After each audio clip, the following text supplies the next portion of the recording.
है, क्लियर आती है? हाँ बढ़िया आ रही है। चलिए ओके ओके। चलिए ऑल राइट भैया, good evening all of you. पहले एक आपको इंपॉर्टेंट मैसेज दे दूं कि अभी आपका जब क्लास चलेगी तो ड्यूरिंग द क्लास आपका जो चैट है वो बोल देता हूँ। जिन लोगों ने मुझे भेजा हुआ उन लोगों के लिए भी, जो भेजने की सोच रहे होंगे वो लोग भी, और जो लोग नहीं भेजने की सोच रहे हैं उन लोगों को भी, सभी लोगों को मेरी तरफ से गुड इवनिंग। और जब क्लास खत्म हो जाएगी तो क्लास के बाद फिर हम लोग उसको अनेबल कर देंगे, तो आप जो भी डाउट्स होंगे उनको क्लियर कर लीजिएगा। उसके बाद फिर हम लोग अपना लेक्चर ऑफ करेंगे, राइट? तो अभी चैट क्लास के बीच में डिसेबल रहेगी, तो आपको चैट रूम में जाने की जरूरत नहीं है, अदरवाइज आप भी डिस्टर्ब होंगे, तो उसका कोई मीनिंग नहीं रहेगा। चलिए एक बार देख लेते हैं थोड़ा सा 2-3 मिनट के लिए कि लास्ट वाले लेक्चर पे हम लोगों ने क्या क्या देखा था, उसके बाद हम लोग आगे चलते हैं। जो लास्ट वाली क्लास थी हमारी, यानी कि कल, वो फर्स्ट क्लास भी थी हमारी। प्रीवियस क्लास में हम लोगों ने बेसिकली मध्य प्रदेश को स्टार्ट किया था, यानी कि उसका इंट्रोडक्शन पूरी तरीके से देखा था। अबाउट द टॉपिक्स अगर हम लोग बात करें तो इसमें सबसे पहले एमपी का एक जनरल सा इंट्रोडक्शन हम लोगों ने देखा था, that what actually is the MP. उसमें मैंने आपको एक कॉमन सी डेफिनेशन दे दी थी, और मैंने नहीं दी थी, वो पर्यटन विभाग देता है, क्या था, एमपी अजब है, सबसे गजब है। दूसरे सेक्शन पर हम लोग गए थे तो हमने रीस्टैब्लिशमेंट या रीफॉर्मेशन ऑफ द स्टेट देखा था मध्य प्रदेश के लिए, राइट? उसमें कुछ कहानियां भी देखी थी इक्का दुक्का, जैसे नवाब हमीदुल्ला खान से जुड़ी कुछ कहानी थी, जवाहरलाल नेहरू जी की कहानियां, तो खैर मतलब उनके लिए तो पूरी जिंदगी बैठे रहो बेटा, कभी कहानियां खत्म नहीं होने वाली उनकी। तो भाई ऐसे भी क्यों ना हो यार, मतलब स्वतंत्रता सेनानी और भारत के प्रथम प्रधानमंत्री जो थे।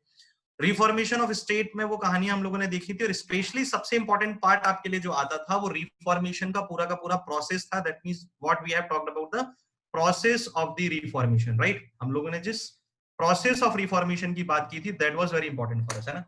तो उसमें हम लोगों ने क्या देखा था, दैट ऑन 1 नवंबर 1956, मैंने बताया था 1 नंबर स्टेट 1 नवंबर को बना था। तो मध्य प्रदेश का स्थापना दिवस किस दिन सेलिब्रेट किया जाता है? और आप हमेशा लगाओ the foundation day of the state Madhya Pradesh is celebrated every year on 1 November, because on the 1 November 1956 on the recommendations given by the first Delhi commission, that was a 3-membered commission based on the state reformations, the state was established. At that time the 14 districts were formed and the 9 divisions were there. Oh sorry, 43 districts were there and now 9 divisions were there, right? फिर धीरे धीरे districts बढ़े, 1972 में 45 हो गए, divisions 1980 में जाकर के कितने हो गए थे? 11। एंड देन आफ्टर 1998 में एकदम से बहुत ज्यादा ग्रोथ आ गया और 61 डिस्ट्रिक्ट्स हो गए, 11 डिवीजन्स रहे। एंड 2000 में 31 अक्टूबर को छत्तीसगढ़ बनाने के लिए जो प्रपोजल था वो पास हो गया था, एंड 1 नवंबर 2000 को छत्तीसगढ़ सेपरेट हो गया मध्य प्रदेश से, एंड 16 डिस्ट्रिक्ट्स वर सेपरेटेड। तो अगेन हम 45 पर खिसक कर आ गए, 2 डिवीजन्स चले गए थे, तो फिर 11 हो गए, 11 से 9 डिवीजन्स पर आ गए थे। उसके बाद फिर सक्सेसिवली हमने देखा, या in the year 2003 after 5 years, and then after 5 years 2008, and then after 5 years 2013, and then after 5 years 2018। कल के डाउट्स रहे थे कमलनाथ जी के प्रपोजल से रिलेटेड कि सर क्या होगा विधानसभा में अगर ये प्रस्ताव पारित हो जाता है? तो कुछ नहीं होगा बेटा, 3 जिले जो उन्होंने प्रपोज किए वो और बन जाएंगे, 5 इयर्स का गैप खत्म हो जाएगा, क्योंकि पिछली बार 2018 में बने थे, इस बार 2020 या 2021 जब भी होगा तब वो बन जाएंगे। तो 5 इयर्स का जो गैप है वो टूट जाएगा, और आपके लिए तो अच्छा रहेगा, आने वाले बच्चों के लिए वो ट्रिक खत्म हो जाएगी 5-5 साल वाली। बस ये होगा और कुछ नहीं होगा, अगर बन जाते हैं तो। इनकेस मामा जी पर भरोसा रखो, वैसे आपके लिए सिलेबस बढ़ने नहीं देंगे वो। वैसे आज तक सबसे ज्यादा सिलेबस मामा जी ने पढ़ाया, स्टेट एंथम भी मामा जी लेकर आए, है ना, और मलखम मामा जी लेकर आए, ये सब चीजें मामा जी ने पढ़ाई है, देखा जाए। चलिए, this was all the revision of the previous class, जो हम लोगों ने प्रीवियस क्लास में डिस्कशंस किए थे। Now we are going to the today's topics. आज हम आज के लेक्चर्स की बात करेंगे। जो आज के लेक्चर है उसका जो फर्स्ट हेडिंग आता है वो इंट्रोडक्शन के बाद भैया हमने बात करी थी उसके फॉर्मेशन की। अब फॉर्मेशन के बाद जो हमारी बात आती है वो ये कि जो मध्य प्रदेश हमारा बना, राइट, उस मध्य प्रदेश के बनने के पीछे क्या कारण हो सकता है, सॉरी, उस मध्य प्रदेश के बनने के पीछे फिर उसकी सिंबोलॉजीज क्या क्या बनाएगी, यानी कि उसके राज्य चिन्ह जो स्टेट को सिंबलाइज करते हैं वो कौन कौन से रखेंगे। तो पहला तो ये कि मध्य प्रदेश के बनने के साथ ही 1956 के वर्ष में हमने कुछ स्टेट सिंबल्स को अपनाया, जिनमें सबसे इंपॉर्टेंट था स्टेट सील, यानी राजकीय मोहर, राइट। राजकीय मोहर की बात अगर हम लोग करें तो आपको एक इमेज जो राइट मोस्ट कॉर्नर में दिखाई दे रही है इस टाइम पर, वो आपकी राजकीय मोहर है, यानी मध्य प्रदेश राज्य जो है उस मध्य प्रदेश राज्य का राजकीय मोहर जो मध्य प्रदेश शासन को प्रमाणित करती है और उसकी परिचायक है, को हम लोग यहाँ पर देख रहे हैं। It says that the state symbol of Madhya Pradesh was adopted after the formation of state. Madhya Pradesh राज्य के बनने के बाद ही मध्य प्रदेश राज्य के राज्य चिन्हों को अपनाया गया। State symbol is a circle which comprises a banyan tree, मध्य प्रदेश की जो राजकीय मोहर है स्पेशली वो एक सर्कुलर फॉर्म में है, यानी कि एक वृत्ताकार आकृति में है। इस वृत्ताकार आकृति के ठीक मध्य में एक बैनियन ट्री यानी बरगद का पेड़ रखा गया है, जो आपको यहाँ दिखाई दे रहा होगा, द बैनियन ट्री। इसके ठीक बीचों बीच अशोक स्तंभ को सम्मिलित किया गया, that means the Ashoka pillar. ठीक है, अशोक स्तंभ को इसमें रखा गया, बरगद के पेड़ को रखा गया, and covered with the 24 stupas, और इसके चारों ओर कुछ 24 स्तूप जैसी संरचनाएं रखी गई हैं। ये जो आपको दिखाई दे रहे हैं 24 स्तूप जैसी संरचनाएं इसके चारों ओर in the surroundings of this Shiv रखे गए। Okay, in the circle Madhya Pradesh शासन एंड सत्यमेव जयते आर रिटन। अगर आप सर्कल की बात करोगे, इनर सर्कल की, तो सर्कल में मध्य प्रदेश शासन ऊपर की ओर, सत्यमेव जयते नीचे की ओर लिखा गया है।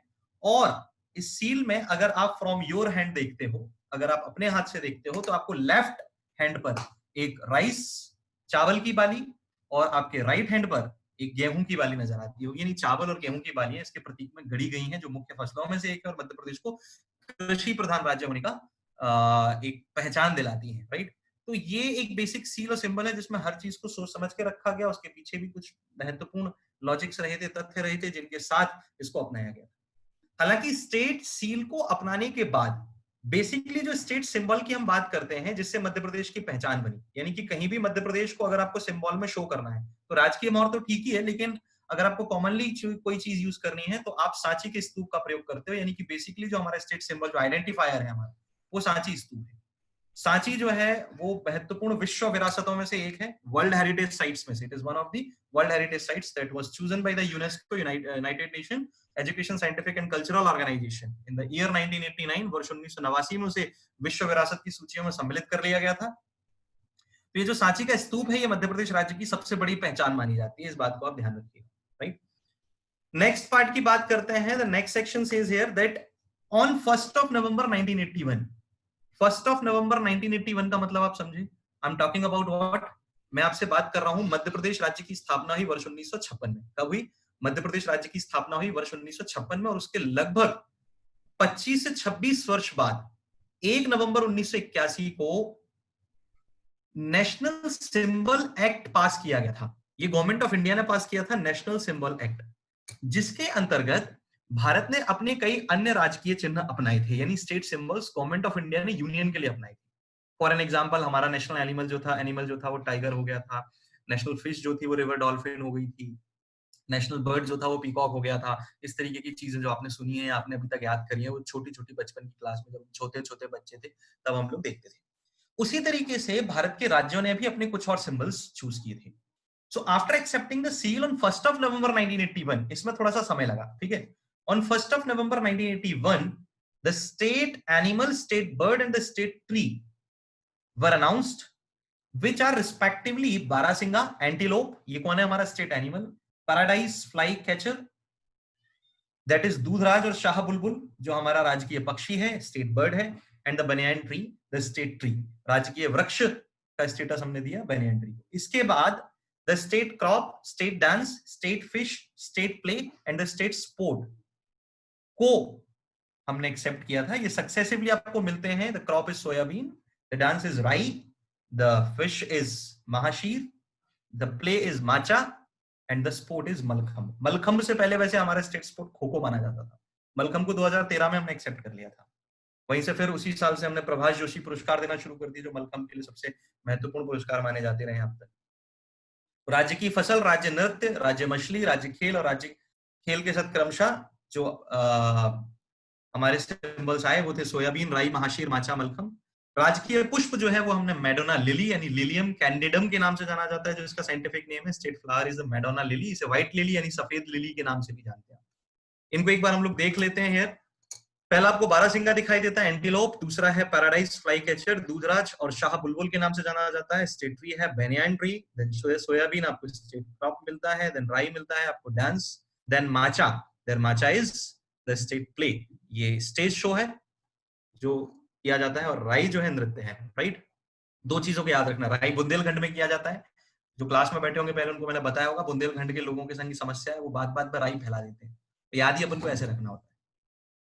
याद रखने का तरीका ही क्या है कि ये बात बात पर राई फैला देते हैं, इसलिए बुंदेलखंड में राई होता है ना। जैसे बघेलखंड में रसिया लोग ज्यादा रहते हैं, तो बघेलखंड में रासलीला ज्यादा होती है, इस तरीके से। खैर वो जब आगे आएंगे, अभी हम सांस्कृतिक भौगोलिक संस्कृति के बारे में अध्ययन करेंगे तब हम लोग देखेंगे उसमें कि भौगोलिक संस्कृति में ये सारी चीजें आएंगी, स्टेट प्लेस भी आएगा और स्टेट डांसेस भी आएंगे, तो उसमें मैं आपको याद करा दूंगा पूरे, उसकी आप चिंता मत करना। ओके, अगली चीज की बात करते हैं भैया। दिस इज व्हाट महाशीर राजकीय मछली है हमारी, देखने में थोड़ी भयंकर लग रही है और अच्छे खासे लोगों का पेट भर देती होगी आराम से, मतलब साइज में आपको जैसा दिख रहा है, ये अकेला आदमी तो नहीं खा पाएगा इसको, खैर हम थोड़ी ना कोई चीनी है। ओके, मलखंब आपको दिखाई देता होगा, ये अपने आप में बहुत अनोखी व्यायाम क्रीड़ा है। व्यायाम क्रीड़ा समझते ही होंगे आप लोग, मतलब this is a kind of sports with the exercise. तो मलखंब जो अपने आप में एक अनोखा पार्ट है। मलखंब में जो बेसिकली मल्ल जो शब्द का यूज किया गया है, देखो खंब तो स्तंभ को शो करता है और मल्ल जो शब्द यूज किया जाता है वो एक तरीके से धूत क्रीड़ा को या बलवान होने को प्रदर्शित करता है। मल्ल जो शब्द है ये भी पूछा जा चुका क्वेश्चन एग्जाम्स में, मलखंब का शाब्दिक अर्थ है, तो वो बलवान को मल्ल आप समझते हो ना, पहले के जमाने में करते थे हम लोग मल्ल युद्ध, है ना, तो वो जो क्रीड़ा होती थी जिसमें अपने शक्ति का प्रदर्शन किया जाता था, तो एक स्तंभ यानी कि कॉलम यानी कि खंबे की सहायता से हम जब अपनी शक्ति का, अपनी बलवानी का प्रदर्शन कर रहे हो तो उसको हम कहते हैं मलखंब। एक प्रकार का व्यायाम क्रीड़ा है जिसमें आप अपने बल का प्रदर्शन करते हैं। ठीक है, नेक्स्ट पार्ट की ओर आगे चलते हैं। So next part says here Madhya Pradesh का राजकीय गान। ये सही है, सबसे ज्यादा इंपॉर्टेंट है, और मैंने यहाँ पे आपको पूरा राजकीय गान दिया है जिसको मैं आपको पूरा पढ़कर, मतलब गा के नहीं सुनाऊंगा, मैं सिर्फ पढ़कर सुना दूंगा। ये उम्मीद मुझसे मत रखना कि सर गाना गाने वाले, ठीक है। तो यहाँ पर आपको पूरा का पूरा स्टेट सिंबल दिया हुआ है, राइट। ये जो पूरा स्टेट एंथम है, और स्टेट एंथम को आपको याद रखना है। क्यों याद रखना है उसका कारण मैं आपको अभी बता देता हूँ, राइट। याद रखने का कारण ये है कि देखो इसके एक एक शब्द पर आपको गौर करना है, क्योंकि क्वेश्चन कहां से बनता है एक बार पढ़ लेते हैं, उसके बाद बताता हूँ कहां से बनता है। अभी तक तो नहीं बना, लेकिन इन केस किसी का माथा फिर गया, क्योंकि एग्जामिनर का कोई भरोसा नहीं है भैया, वैसे भी कोई भरोसा नहीं है एग्जाम का। कोविड-19 आ गया, किसी को नहीं पता था आएगा, ऐसी कोई वायरस एग्जाम का पता नहीं कब आ जाए। वैक्सीन लगा के चलो, पहले से वैक्सीन जब अपने पास लगा के चलो, अच्छा रहेगा अपने लिए। अगर क्वेश्चन फंस गया तो अपन से ज्यादा गुणवान और अपन से ज्यादा होशियार कोई नहीं, और अगर नहीं फंसा तो कोई दिक्कत नहीं, अपन से ज्यादा बदकिस्मत कोई नहीं। ओके, सुख का दाता सबका साथी शुभ का यह संदेश है, माँ की गोद पिता का आश्रय मेरा मध्य प्रदेश है। विंध्याचल सा, अब यहां से जरूरी है, विंध्याचल सा भाल नर्मदा, काजल जिसके पास है, यहाँ ज्ञान विज्ञान करा का लिखा गया इतिहास है। अब यहां पर जो नर्मदा आ रहा है, पहली चीज, which one of the following river is mentioned in the state anthem of Madhya Pradesh. निम्नलिखित में से किस नदी को मध्य प्रदेश के राज्य गान में प्रदर्शित किया गया है, और हैज नॉट बीन मेंशन्ड, या प्रदर्शित नहीं किया गया। समझ गए एक वैरायटी। दूसरा, विंध्याचल किस पर्वत श्रृंखला को, ठीक है। उर्वर भूमि सघन वन रत्न संपदा जहां शेष है, स्वर सौरभ सुषमा से मंडित मेरा मध्य प्रदेश है। वापस से लाइन रिपीटेड है, चंबल की कलकल से गुंजित कथा तान बलिदान की, खजुराहो में कथा कला की, चित्रकूट में राम की। इंपॉर्टेंट चीज, मध्य प्रदेश के अगर आप जियो कल्चरल डिवीजन पर जाते हैं, किस पर जाओगे भैया, जियो कल्चरल डिवीजन पर, यानी कि मैं बात कर रहा हूं भौगोलिक या भू सांस्कृतिक विभाजन की। तो जब आप जियो कल्चरल डिवीजन पर जाते हो तो आपको यह ध्यान रखना है कि मध्य प्रदेश को सांस्कृतिक तौर पर जिन भागों में बांटा गया है वो भाग हैं चंबल, मालवा, मालवा सबसे बड़ा भाग है मध्य प्रदेश का क्षेत्रफल के दृष्टिकोण से, देन निमाड़, बुंदेलखंड, रसिया, नहीं सॉरी राई, राई बुंदेलखंड वाले राई फैलाते हैं, एंड देन बघेलखंड, ये रसिया। ये दो चीजें तो आपको वैसे अभी से याद हो गई होंगी, संस्कृति पर पहुंचने की जरूरत नहीं। ये सांस्कृतिक विभाजन है। सांस्कृतिक तौर पर मध्य प्रदेश का जो इतिहास है, उस इतिहास के अनुसार मध्य प्रदेश को इन 5 भागों में बांटा गया। 5 जो भाग आपको दिखाई दे रहे हैं इस टाइम पे जो मैंने लिखे हुए हैं, ये बेटा सांस्कृतिक विभाजन को दर्शाते हैं, ध्यान रखियो इसका। चंबल, मालवा, निमाड़, बुंदेलखंड और बघेलखंड, इसमें से अब पूछा जाए कि कौन सा सांस्कृतिक विभाजन का क्षेत्र मध्य प्रदेश के राज्यगान में दर्शाया गया है या नहीं दर्शाया गया है। दूसरी वैरायटी, राइट। खजुराहो में कथा कला की, चित्रकूट में राम की, भीमबेटका आदि कला का पत्थर पर अभिषेक है। देखो यहां से भी एक क्वेश्चन आ गया, खजुराहो, चित्रकूट और भीमबेटका, निम्नलिखित में से कौन सा ऐतिहासिक कालीन पर्यटन स्थल मध्य प्रदेश का राज्यगान में दर्शाया गया है या नहीं दर्शाया गया है। क्या लगाओगे भैया, खजुराहो, भीमबेटका, सांची और चित्रकूट। तो क्या लगाओगे भैया, सांची लगाओगे, क्या लगाओगे बताओ। देन अमृत कुंड अमरकंटक में, ऐसा मध्य प्रदेश है। छिपरा में अमृत जल, एक और नदी मिल गई, छिपरा में अमृत घट छलका, मिला कृष्ण को ज्ञान। यहाँ महाकाल को तिलक लगाने मिला हमें वरदान, यहाँ कविता न्याय वीरता गायन सब कुछ यहाँ विशेष है, हृदय देश का है यह, मैं इसका यह है यह, मैं इसका मेरा मध्य प्रदेश है। बाकी राइम रिपीटेड है, फिर से राइमिंग रिपीट कर दी।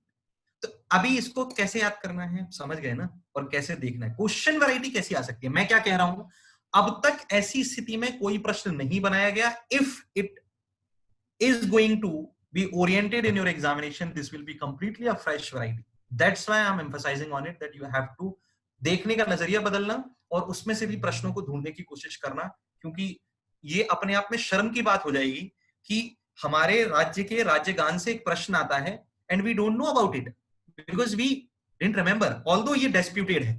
इस पर डिस्प्यूट आया था। देखो, पहली चीज, मध्य प्रदेश में भी एक राज्यगान होना चाहिए, एक स्टेट एंथम होना चाहिए।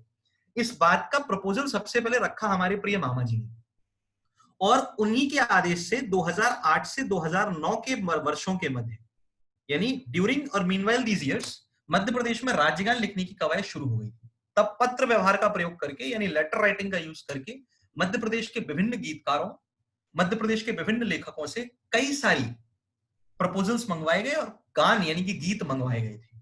बहुत सारे लोगों ने सॉन्ग्स लिख करके भेजे थे, लेकिन उनमें जिस पर अंतिम तौर पर स्वीकृति बनी और पूरा मंत्रिमंडल भी जिस पर सहमत हुआ था, वो गाना लिखने वाले व्यक्ति थे महेश श्रीवास्तव, जो मध्य प्रदेश के एक वरिष्ठ पत्रकार हैं।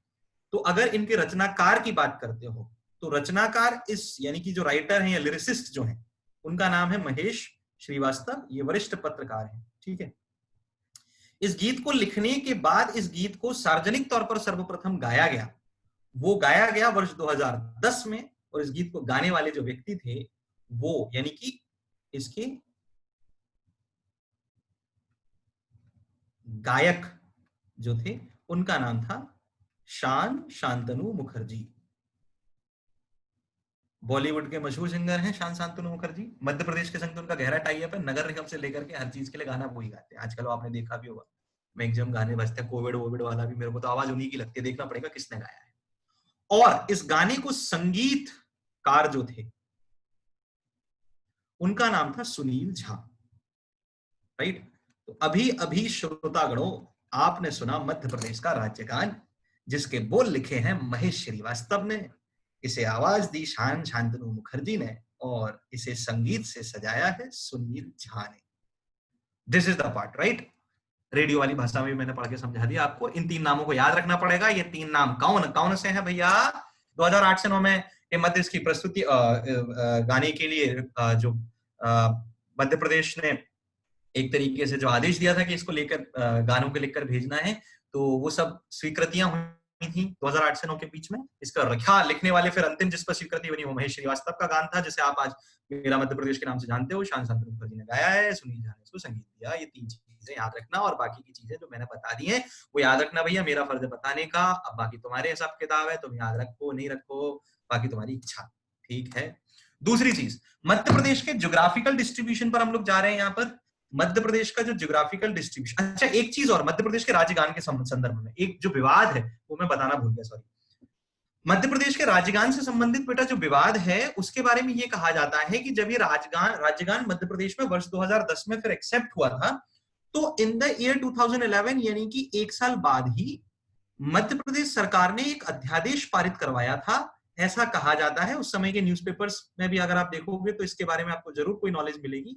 इस अध्यादेश यानी कि इस ऑर्डिनेंस के मुताबिक ये कहा गया था कि मध्य प्रदेश के सारे गवर्नमेंट ऑफिसेस यानी कि शासकीय कार्यालयों प्लस एजुकेशनल इंस्टीट्यूट्स यानी कि शिक्षण संस्थानों में मध्य प्रदेश का राज्य गान गाया जाना अनिवार्य होगा। That means it will be compulsory to sing the state anthem of Madhya Pradesh in all the government offices and the educational institutes of Madhya Pradesh. इसके वजह से एक बहुत बड़ा विवाद खड़ा हुआ।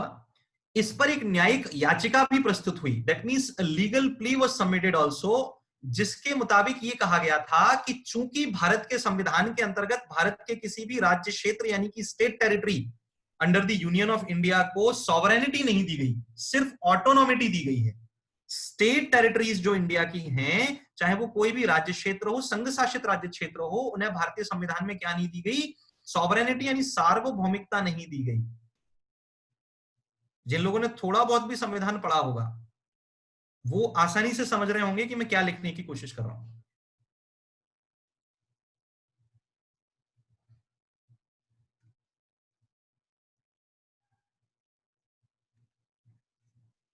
सिर्फ क्या दी गई है, एक तरीके की ऑटोनॉमिटी दी गई है। दैट मीन्स उनको सिर्फ स्वायत्तता दी गई है। कहने का मतलब सार्वभौमिकता जैसे शब्द का आशय होता है कि एक राज्य क्षेत्र जिसे सार्वभौमिकता दी जाती है वो अपने सभी प्रकार के विधान यानी कि नियमावली रेगुलेशंस जो होते हैं उन्हें वो खुद ड्रॉ कर सकता है, इंप्लीमेंट कर सकता है और एग्जीक्यूट कर सकता है। उसे ऐसा करने की पूरी छूट होती है। जबकि स्वायत्तता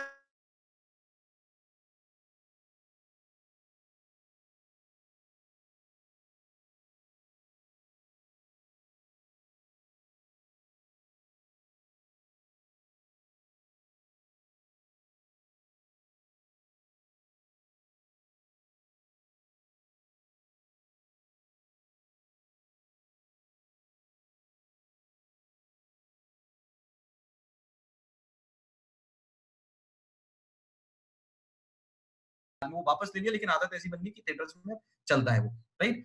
तो ऑटोनॉमिटी के अंतर्गत उन्होंने ये कहा, जिसके बाद इस अध्यादेश को सरकार को वापस लेना पड़ा था। तो ये बनाया जरूर गया था अध्यादेश के साथ कंपलसरी कि राज्यगान गाया जाना अनिवार्य होगा, लेकिन बाद में बेटा उसको कैंसिल भी कर दिया गया था। आज की स्थिति में अनिवार्य नहीं है कि आप मध्य प्रदेश का राज्यगान गाओ, या अगर वो कहीं बज रहा है तो आप उसका सम्मान में खड़े हो जाओ, या जैसे राष्ट्रगान के लिए है आवश्यक, वो नहीं है।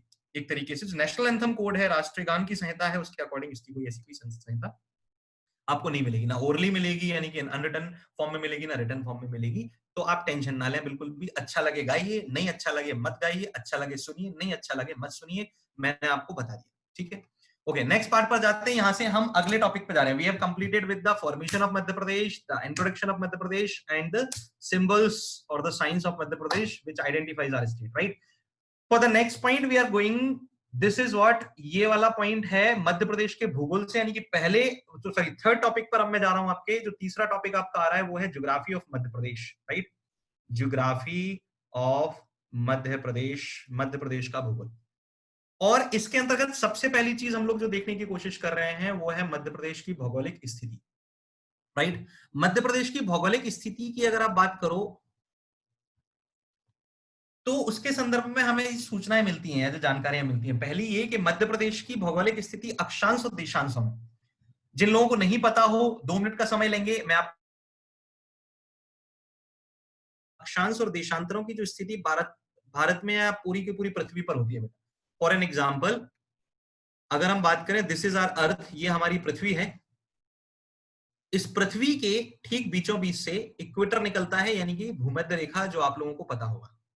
इक्वेटर जो है वो 0 डिग्री लैटिट्यूड माना जाता है, यानी अक्षांश रेखा, राइट। हमें ये ध्यान रखना होता है कि इस अक्षांश रेखा के साथ इसके पैरेलल यानी कि इसके समानांतर जो लाइंस खींची जाती हैं, ये सर्कल होती है, पूरी की पूरी घूमी हुई होती है अर्थ पर। क्योंकि यहां पर हम 2D रिप्रेजेंटेशन दे रहे हैं तो वो पूरी तरीके से नहीं दिखा सकता, और हमारे पास समय भी कम होगा, इसलिए मैं आपको सिर्फ उतना बता रहा हूं ताकि आप लोग, जिन लोगों को नहीं पता हो, वो लोग उसको समझ पाए, राइट। ये जो पैरेलल पार्ट आ रहा है, ये पैरेलल लाइंस जो बन रही है पूरी की पूरी क्या है, ये सारी की सारी आपकी लैटिट्यूड लाइंस है, और इनके परपेंडिकुलर ठीक जो है बीचों बीच से निकल रही है अर्थ में, इसको हम लोग क्या बोलते हैं, लॉन्गिट्यूड लाइन यानी देशांतर रेखा। देशांतर रेखाएं जो होती हैं वो इसी तरीके से घुमावदार होकर के चलती हैं।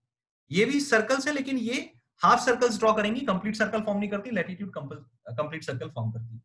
ये डिग्री वाइज आप अर्थ जो है हमारी, उस पर इनको मेंशन किया जाता है। डिग्री वाइज मेंशन कैसे, अर्थ का जो सेंटर है यानी कि एग्जैक्टली सेंटर पॉइंट, उससे जितने डिग्री का एंगल ये फॉर्म करती हैं, उतने ही डिग्री का इनको क्या बोला जाता है, लैटिट्यूड बोला जाता है। जैसे इक्वेटर 0 डिग्री का फॉर्म करेगा तो 0 डिग्री बोला जाता है। इन द सेम वे इसके ऊपर अगर ये 5 डिग्री का शो करता है, क्योंकि ये 5 डिग्री एंगल फॉर्म करता है दोनों साइड में, तो इसको क्या बोला जाएगा, 5 डिग्री।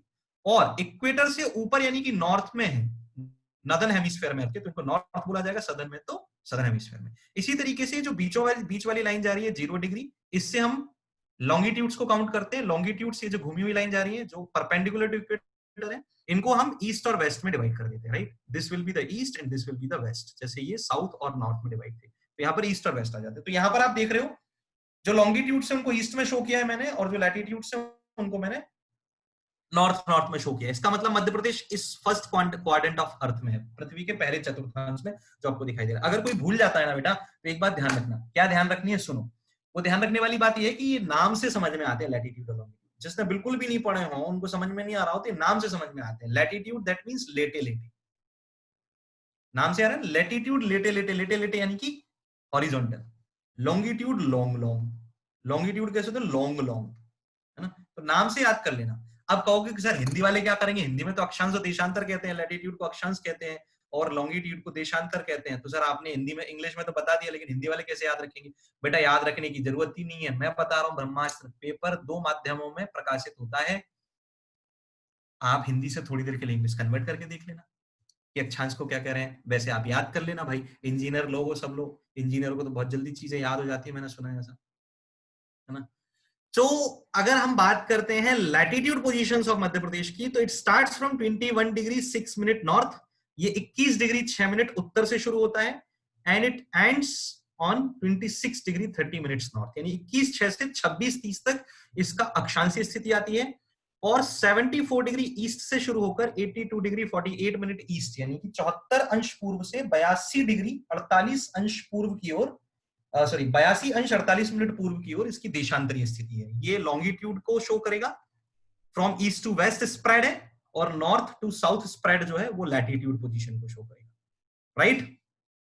एक और चीज, एमपी के 2 लेंथ आते हैं, एक वर्टिकल लेंथ आता है, एक हॉरिजॉन्टल लेंथ आता है। For an example, if I am talking about my self, तो मैं अगर अपनी बात करूं तो मेरे लिए सर से लेकर के पांव तक की पूरी जो डिस्टेंस आएगी उसको मैं क्या कहूंगा, सर से लेकर पांव तक की पूरी डिस्टेंस को मैं अपनी वर्टिकल लेंथ बोलूंगा, और मेरे राइट हैंड से लेकर लेफ्ट हैंड तक की जो पूरी डिस्टेंस आएगी वो दोनों हाथों के बीच की डिस्टेंस मेरी क्या कहलाएगी, वो मेरी हॉरिजॉन्टल डिस्टेंस कहलाएगी, ठीक है। तो मध्य प्रदेश की हाथ से हाथ दूरी जो आती है वो ज्यादा है, दिस इज 870 किलोमीटर्स, और सर से पांव तक की जो डिस्टेंस है this is called what 605 kilometres. यहां पर पिछली बार जब मैं क्लास ले रहा था कोचिंग में ही, तब बच्चों को एक बहुत ज्यादा मतलब मैंने देखा कि उनको एक बहुत बड़ी कंफ्यूजन थी, और वो कंफ्यूजन ये थी कि वो लोग, जब मैंने पूछा था तो ज्यादातर स्टूडेंट्स इसमें कंफ्यूज थे, सर 805 होता है या 807, सर सॉरी सर 870 होता है या 850, और सर 605 होता है या 607। ये सबसे बड़ी समस्या थी, दुविधा थी कि सर ये इसमें कंफ्यूज हो जाते हैं। तो इसको देखो कैसे याद रखना है, always with a number exactly -1 number comes with it. एक संख्या के साथ उसकी ठीक एक घटाकर की संख्या जो आ रही है वो उसकी मूल संख्या हो जाएगी, मतलब वही उसका एग्जैक्ट फॉर्मेशन होगा। जैसे 8 के बाद एग्जैक्टली -7, तो 8 के साथ 7 आएगा 870 होगा, और 6 के बाद -5 तो 6 के साथ 5 आएगा 605 होगा। समझ गए? कंफ्यूज तो नहीं होगा, मतलब एग्जाम में एकदम से आ जाए तो वो 4 ऑप्शन इसी तरीके से बना के दे दें, आपको 4 ऑप्शन दे दें दैट मध्य प्रदेश का क्षैतिज लंबाई कितने किलोमीटर की है, what is the horizontal length of the Madhya Pradesh. The options are 870, 850, 605, 607। Now you have been confuse. नाउ अब क्या बोल सकते हैं, 87 तो 870, ठीक है, क्लियर हो गया, ओके। नेक्स्ट पार्ट पर चलते हैं। इसके बाद अगला भाग जो आ रहा है मध्य प्रदेश के एरिया को शो करते हैं। तो it says that the total area of Madhya Pradesh is 3,08,252 kilometre square, but in some sources of the Kirar valley dispute the area is also found to be 3,08,245 kilometre square. 7 kilometre square का difference आपको दिखाई देता है। बहुत सारे आप पब्लिकेशंस में जाते हो, लाइक पुणेकर पब्लिकेशन की बात कर लें आप, आपके लिए धनकर पब्लिकेशन की बात कर लें आपके लिए, मैग्रा हिल पब्लिकेशन की बात कर रहे हैं आपके लिए, या फिर मेनी अदर पब्लिकेशंस हो गया, जैसे हिंदी ग्रंथ अकादमी हो गया, आदि आदि आदि, ज्यादा अदर लिटरेचर्स आप पढ़ो तो उसमें बहुत कॉमनली जो आपको कंफ्यूजन मिलती है वो ये मिलती है कि some books are saying the area about 3,08,252 kilometre square, some books are saying the area 3,08,245 kilometre square. तो हम सर किसको एक्सेप्ट करेंगे? तो हमने एक्सेप्ट करना है 3,08,252 किलोमीटर स्क्वायर को आप एक्सेप्ट कीजिए, नो प्रॉब्लम। प्रॉब्लम क्या है, अमरकंटक का जो क्षेत्र आता है अनूपपुर और शहडोल के पास, उनके बीच में अमरकंटक के क्षेत्र में किरार घाटी का एक क्षेत्र आता है जिस पर मध्य प्रदेश और छत्तीसगढ़ राज्यों के मध्य विवाद है। विवाद यह कि Madhya Pradesh considers this region in its territory and Chhattisgarh considers this region in its territory. This is the basic dispute between these both states. तो मध्य प्रदेश अगर किरार वैली को अपने यहां इंक्लूड करके बोलता है तो this is 3,08,252 kilometre square because it is disputed now. अभी तक कोई फैसला नहीं है इस पर, या कोई एक पक्ष नहीं आ पाया अब तक, तो हम ये बोल सकते हैं कि in this case Kirar valley जो है अगर उसको मध्य प्रदेश में इंक्लूड करके मानते हैं तो 3,08,252 किलोमीटर स्क्वायर है। ठीक है। वैसे तो आज तक इस पर प्रश्न उठा नहीं, और उठा भी है तो ऑप्शन दोनों एक साथ पूछे नहीं गए हैं, एक ही पूछा गया है। तो आप बेस्ट सुटेबल ऑप्शन को भी टिक कर सकते हो इनकेस अगर आपके एग्जाम में आपके पास आता है कि इतनी बुरी किस्मत आप ही की हो। तो अगर ऐसा होता है तो जो बेस्ट सुटेबल ऑप्शन है उसको टिक करिए।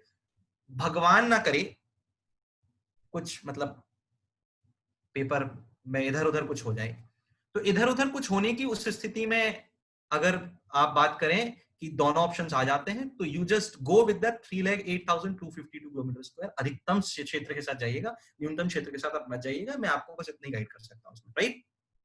Okay then the total area of Madhya Pradesh, अगर हम इसकी बात करें, this is 9.38% of the total area of India. Madhya Pradesh Bharat के कुल क्षेत्रफल का कितना है? 32,87,263 किलोमीटर स्क्वायर है। 32,87,263 kilometre square is the total area of India, right. और उसका 9.38% किसका है? मध्य प्रदेश का, राइट।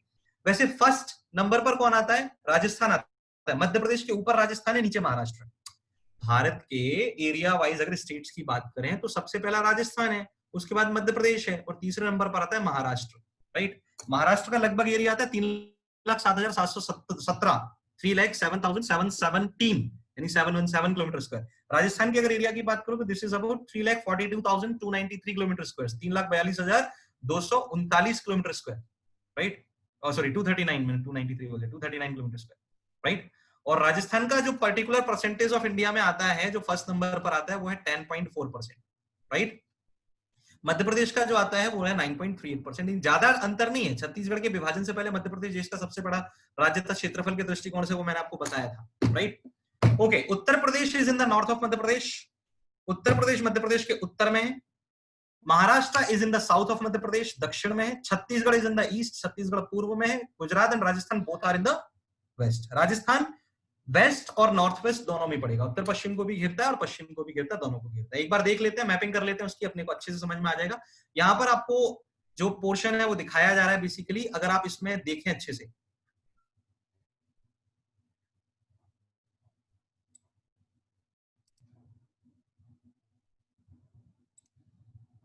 ओके, तो यहां पर अगर आप इसको अच्छे से देखें तो आपको दिखाई दे रहा है उत्तर प्रदेश के साथ जो जुड़ने वाले आपके डिस्ट्रिक्ट्स हैं, उनमें आपका मेन डिस्ट्रिक्ट जो आ रहा है वो भिंड है। मुरैना का थोड़ा सा हिस्सा आ रहा है क्योंकि राजस्थान यहां से कट कर रहा है। दतिया है, नीचे शिवपुरी है, अशोकनगर है, सागर है, देन आफ्टर टीकमगढ़ है, निवाड़ी है, छतरपुर है, पन्ना है, सतना है, रीवा है, सीधी नहीं आता, सीधी छुप जाता है बीच में, एंड सिंगरौली है। निवाड़ी के आने से पहले उत्तर प्रदेश के साथ टोटल 12 स्टेट डिस्ट्रिक्ट्स अटैच होते थे। अब एक और निवाड़ी जुड़ गया तो टोटल 13 जिले जो है वो उत्तर प्रदेश के साथ कनेक्टेड है, ठीक है। राजस्थान की बात करते हैं, इसमें मुरैना है, शिवपुर है, शिवपुरी है, गुना है, देन राजगढ़ है, आगरमालवा है, मंदसौर है, नीमच है, रतलाम है, झाबुआ है, राइट। तो ये आपको बेसिक डिस्ट्रिक्ट्स मिलते हैं किसके साथ? राजस्थान के साथ। झाबुआ, रतलाम, नीमच, मंदसौर, आगरमालवा, देन आफ्टर राजगढ़, गुना, शिवपुरी, श्योपुर और मुरैना। टोटल 10 डिस्ट्रिक्ट्स किसके साथ आ रहे हैं? राजस्थान के साथ। वहीं झाबुआ और अलीराजपुर सिर्फ 2 ऐसे डिस्ट्रिक्ट्स हैं जो गुजरात के साथ आ रहे हैं। महाराष्ट्र के साथ नीचे बात करें तो ये है अलीराजपुर, बहुत कम सीमा के साथ जुड़ रहा है। बड़वानी है, खरगोन, बुरहानपुर, खंडवा, बैतूल, छिंदवाड़ा, सिवनी और बालाघाट, राइट। टोटल डिस्ट्रिक्ट्स कितने आ गए? 1 2 3 4 5 6 7 8 और 9, राइट। तो ये पूरे के पूरे डिस्ट्रिक्ट्स किसके साथ जुड़ जाएंगे? महाराष्ट्र के साथ। And then after when we are talking about the Chhattisgarh, this is Singrauli. Both Uttar Pradesh और छत्तीसगढ़ दोनों को टच कर रहा है। सीधी है, शहडोल है, अनूपपुर है, देन आफ्टर मंडला है। यहां पर डिंडोरी दिखाई सा दे रहा है लेकिन बेटा ये आएगा नहीं, है ना। मंडला और अनूपपुर इस तरीके से यहां से जोड़ देंगे, इसको हटा देना। एंड देन बालाघाट, है ना। These are total 6, right. तो 13 districts are with the UP, 10 districts are with the Rajasthan, 2 districts are with the Gujarat, 9 are with the Maharashtra and the 6 are with the Chhattisgarh. Minimum districts are attached to which state? इस type का question होगा, आप बताओगे किसके साथ? गुजरात के साथ। Maximum number of districts are attached to which state? This is the Uttar Pradesh, right. इसके बारे में थोड़ा सा ध्यान रखने की जरूरत है। एंड डेफिनेटली द लेंथ वो मुझे बताने की जरूरत नहीं, आपको मैप देख करके समझ में आ रही होगी किसके साथ सबसे लंबी सीमा है, राइट।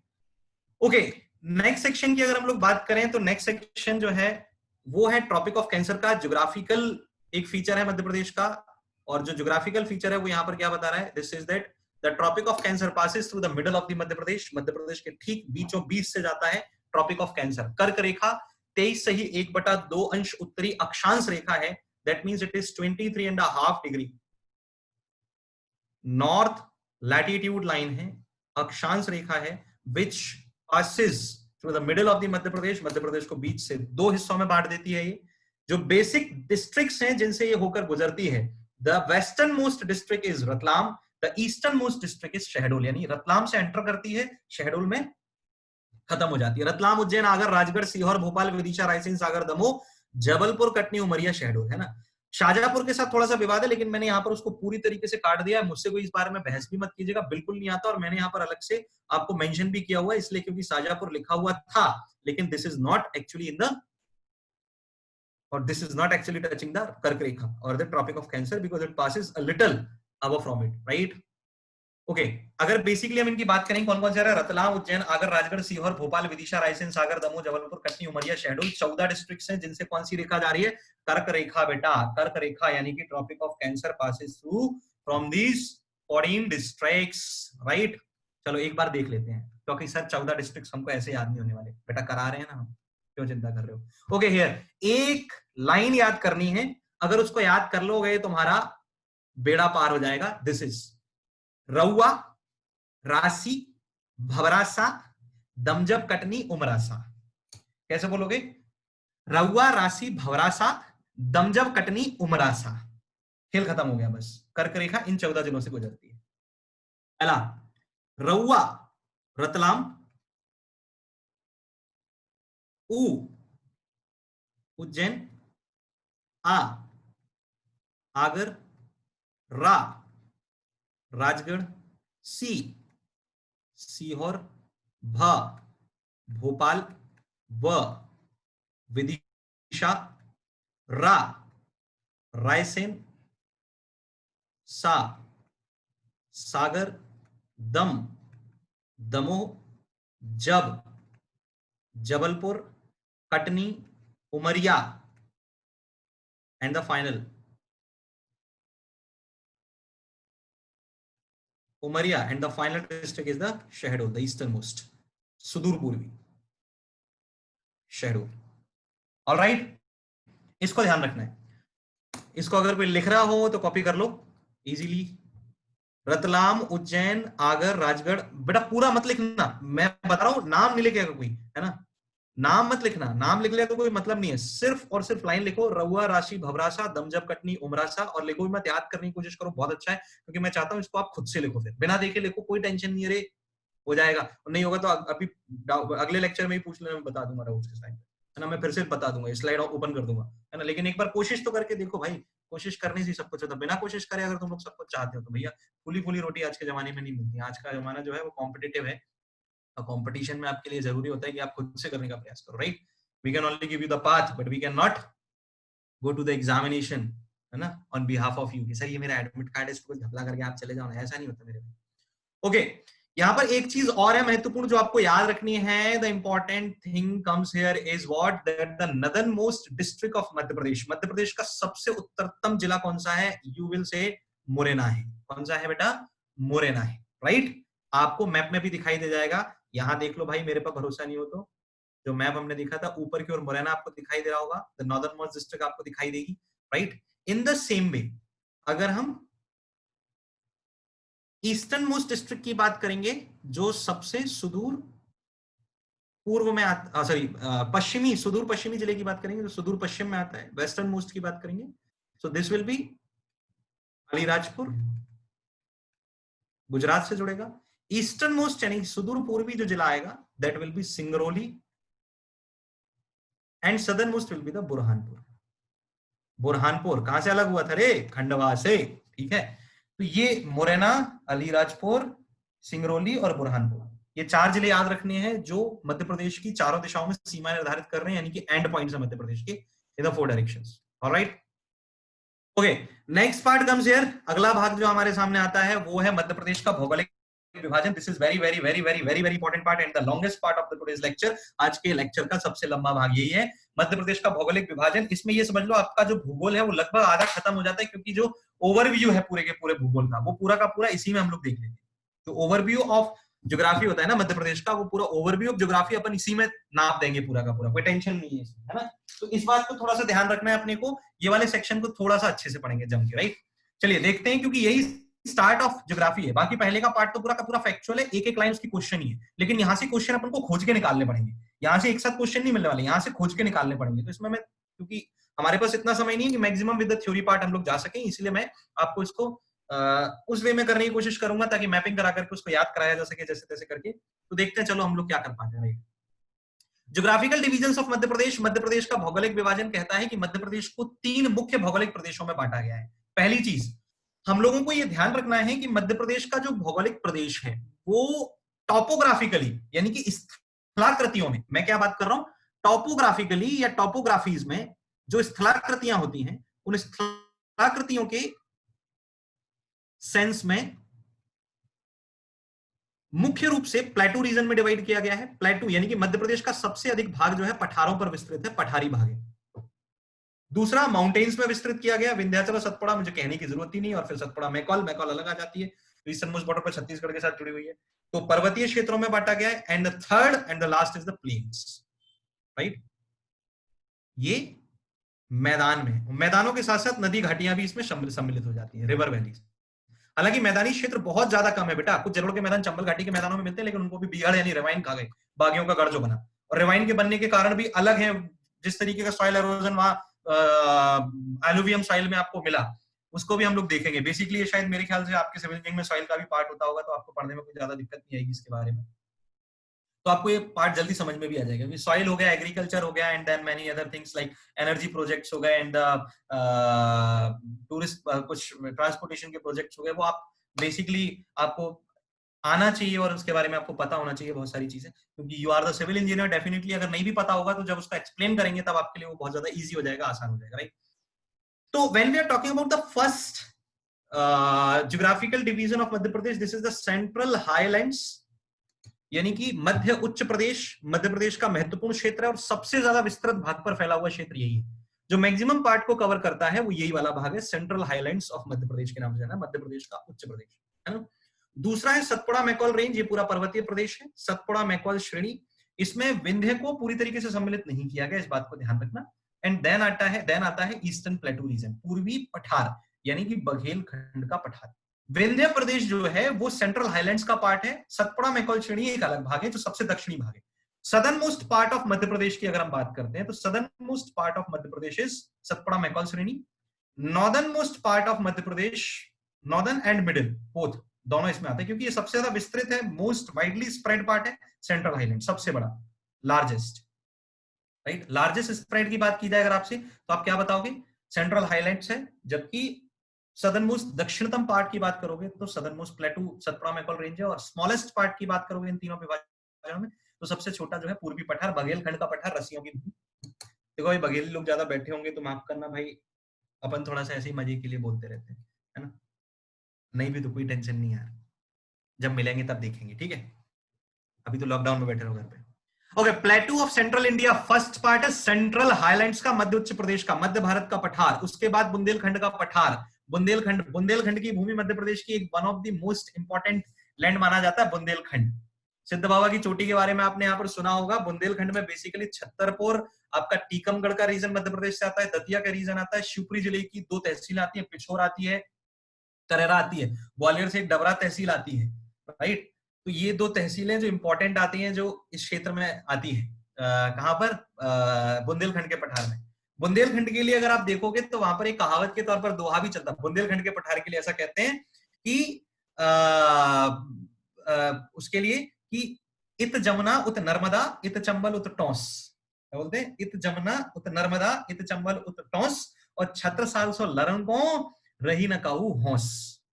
बुंदेली भाषा में, जो बुंदेलखंड वाले होंगे वो समझ गए होंगे। What is the basic meaning, कि ऊपर इसके जमुना है, नीचे इसके नर्मदा है, और इसके पश्चिम में चंबल है, पूर्व में इसके टॉस है, और इसके महान शासक छत्रसाल जो है उसके सामने अपनी शक्ति का प्रदर्शन कर देने की किसी में इतनी हौस है ही नहीं कि उसके सामने वो लड़ ले। छत्रसाल से लड़न की रही न काहू हौस। दूसरा आता है मालवा का पठार, ये भी बहुत इंपॉर्टेंट पठार है। वैसे देखा जाए तो मध्य प्रदेश की सभी प्रदेशों में पठारी, मैदानी, पर्वतीय, उच्च सभी प्रदेशों में मालवा का पठार सबसे बड़ा भाग है। कहते हैं इसका 88,222.2 किलोमीटर स्क्वायर का टोटल एरिया कवर करता है। कितना? 88,222.2 किलोमीटर स्क्वायर का टोटल एरिया ये कवर करता है। और इस पूरे के पूरे पार्ट के अंदर ये कवर करता है लगभग 26.62% of the total area of Madhya Pradesh. यानी मध्य प्रदेश का 26.62% भाग जो है वो किसके पास आता है? मालवा के पठार के पास। मालवा के पठार के बारे में भी वो कथन है ना कि मालवा धरती गहन गंभीर, पग पग रोटी, डगडग नीर। मालवा से सबसे ज्यादा नदियों का उद्गम हो रहा है और मालवा में सबसे ज्यादा उत्पादन एग्रीकल्चर यानी कृषि का उत्पादन मिलता है। इसलिए बोलते हैं मालवा धरती गहन गंभीर, सबसे ज्यादा उबड़ खाबड़ भूमियों में से एक है। गहन गंभीर, पग पग रोटी यानी इसकी एक पग पग पर एक पग रखो आपको रोटी मिलेगी, यानी कि अनाज की पैदावार मिलेगी। पग पग रोटी, डगडग नीर, और जगह जगह नदियों के बहाव के कारण आपको यहां पर क्या मिलेगा? पानी भी पानी मिलेगा। यानी कि मालवा जो है is the most suitable region of Madhya Pradesh for the life और the survival of the life. यानी कि जीवन को जीने का सबसे बेहतरीन क्षेत्र जो मध्य प्रदेश में आपको कहीं मिलता है, that is the region of Malwa. वो रीजन कौन सा है? वो मालवा का पठार है। ठीक है, नेक्स्ट पार्ट पर जाते हैं। This is the Narmada Son valley, Narmada Son घाटी का क्षेत्र आता है, राइट। ये सतपुड़ा मैकॉल श्रेणी के ठीक ऊपर है। इसका अंत होते ही साथ फिर नीचे सतपुड़ा मैकॉल श्रेणी आ जाता है। यानी कि नर्मदा सोन घाटी जो है वो दो पर्वत श्रेणियों के मध्य में आती है। इसके दक्षिण में अगर आप जाकर देखोगे तो सतपुड़ा पर्वत श्रेणी मिलेगी, यानी सतपुड़ा रेंज मिलेगी। इसके नॉर्थ में आप जाकर देखोगे आपको विंध्यन रेंज मिलेगी। क्या रेंज मिलेगी? विंध्यन रेंज मिलेगी। देन आफ्टर पूर्व में सबसे छोटा भाग ईस्टर्न प्लेटो, पूर्व का पठार आता है, राइट। चलिए एक बार इसको अच्छे से देख लेते हैं, बघेलखंड के पठार तक का पूरा रीजन। इनकी मैपिंग हो जाएगी, आपको और अच्छे से समझ में आ जाएगा, right. Here the district wise distribution has been given. जिला आधारित डिस्ट्रीब्यूशन जो है उसको हम लोगों ने यहाँ पर रखा हुआ है। सबसे पहला भाग क्या था? मध्य उच्च प्रदेश। मध्य उच्च प्रदेश में सबसे पहला भाग हमारा कौन सा आया था? मध्य भारत का पठार। क्या आया था रे भैया? मध्य भारत को पठार। इसमें मुख्य रूप से कौन कौन सी भूमि सम्मिलित होती है? जरा ध्यान से सुनो। पहला मोरेना, भिंड, श्योपुर, ग्वालियर, शिवपुरी, गुना, नीमच और मंदसौर। जो येलो मैंने शेडेड की, ये पूरे के पूरे जिले किसका हिस्सा है? मध्य भारत के पठार का हिस्सा है। मोस्ट इंपॉर्टेंट पॉइंट इज, जो इंपॉर्टेंट पॉइंट्स इसके लिए देखे जा सकते हैं वो क्या हो सकते हैं? मध्य भारत के पठार के लिए लिख रहा हूं रे दादा। पहला, उबड़ खाबड़ भूमि है, रफ सरफेसेस है पूरी तरीके से, मैदानी क्षेत्र थोड़ा सा कम है। दूसरा, चंबल वैली, चंबल नदी घाटी मुख्य नदियों में से एक है बेटा। चंबल नदी के बारे में कहते हैं पौराणिक वरदान है कि इसमें कभी प्रदूषण नहीं होगा। ऐसा नहीं है, वरदान नहीं, श्राप है। ऐसा कहते हैं कि महाभारत की एक कैरेक्टर जो थी द्रौपदी, पौराणिक अनुसार उसने उसको श्राप दिया था कि तेरा जल किसी के उपयोग के लायक नहीं रहेगा, जा तू शापित है। और तब से लेकर आज तक चंबल का जो वाटर इतना टफ वाटर है कि वो मिनरल्स की मैक्सिमम क्वांटिटी प्रेजेंट होने के कारण जो है वो इतना हार्ड वाटर है कि वो यूजेबल नहीं है, even not in the domestic purposes. यानी कि घरेलू उपयोग के लिए भी ये नहीं लिया जा सकता, इंडस्ट्रियल पर्पस तो भूल जाओ। यही कारण है कि चंबल नदी के किनारे आज तक एक भी इंडस्ट्री सेटअप नहीं की गई, यानी कि एक भी उद्योग नहीं बनाया गया। This is the region that why Chambal is one of the rivers of India which is pollution free. Madhya Pradesh की एकमात्र नदी है जो पॉल्यूशन फ्री है। ये बोल सकते हो that this is the complete pollution free river. इसमें प्रदूषण नहीं होता। दो कारण है। पहला, चंबल में इस साल 2019 पिछले साल 2019 में विश्व स्तर पर घड़ियाल यानी क्रोकोडाइलिन स्पीशीज जो होते हैं उनकी काउंटिंग की गई। विश्व स्तर पर इस काउंटिंग में देखा गया कि पूरे विश्व में चंबल नदी में 1200 से ज्यादा घड़ियाल है। घड़ियालों की सबसे ज्यादा संख्या है। अब पानी गंदा होगा कैसे? घड़ियालों को साफ पानी में रहना पसंद है और अगर वो गंदा करोगे तो उनको पसंद नहीं आता। भाई उन्होंने चंबल के पानी को इंसानी गतिविधियों से दूर रखा हुआ है और नदियों के प्रदूषण का कारण इंसानी गतिविधियां, human activities, and they actually kept the human far away from the Chambal. आओ तो बताते हैं हम तुमको, क्योंकि more than 1200 gharials are present there, या near about 1200 gharials are present there, right. ये अपने आप में बहुत बड़ी चीज होती है।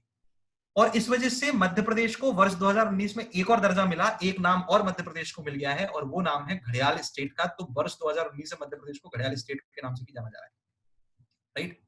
इसका फाइनल प्रपोजल 2020 में ही पास किया गया था, लगभग जनवरी के महीने में 2020 में।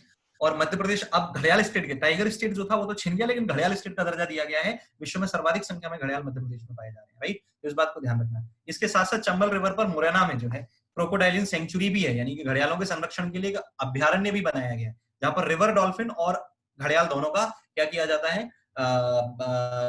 संरक्षण किया जाता है, प्रोटेक्शन किया जाता है दोनों के लिए, राइट। रिवर डॉल्फिन यानी कि जो भारत की नेशनल फिश है उसके लिए भी इंडिया नेशनल फिश, और घड़ियाल जो सबसे ज्यादा यहाँ पाया जा रहा है, राइट। श्योपुर, मुरैना, भिंड तीनों को मिला लोगे तो इन्हें येलो रेवोल्यूशन फील्ड भी बोलते हैं, यानी कि पीली क्रांति क्षेत्र, क्योंकि यहाँ सरसों का उत्पादन बहुत ज्यादा होता है। डेफिनेटली सरसों यानी कि मस्टर्ड की जो मिल्स है वो सबसे ज्यादा यहीं पर बनेंगी, क्यों, क्योंकि यहाँ पर उसका प्रोडक्शन ज्यादा अच्छा खासा है, राइट।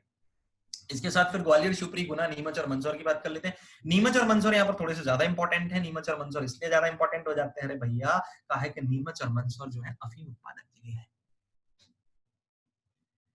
कैसे है? नीम सा मंद अफीम खाते ही आदमी को मंद कर देता है, सॉरी, नीम सा कड़वा अफीम, ऐसे याद रखना है। कैसा? नीम सा कड़वा अफीम, सेंटेंस दे रहा हूं, कड़वा अफीम खाते ही आदमी को मंद कर देता है, या आदमी मंद हो जाता है। मंद समझ तो धीमा हो जाता है, मंद हो जाता है, पेसिफाई कर देता है।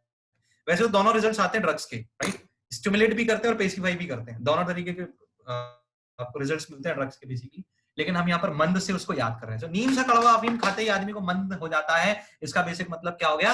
नीमच और मंदसौर। तो नीम जो आया उसमें नीमच आ जाएगा जिला, और दूसरा जाएगा मंदसौर, दोनों में होता है। रतलाम में भी अफीम का प्रोडक्शन है, लेकिन मैक्सिमम मंदसौर में। नीमच अफीम के लिए इसलिए जाना जाता है क्योंकि नीमच में एल्कोलाइड फैक्ट्री है अफीम की।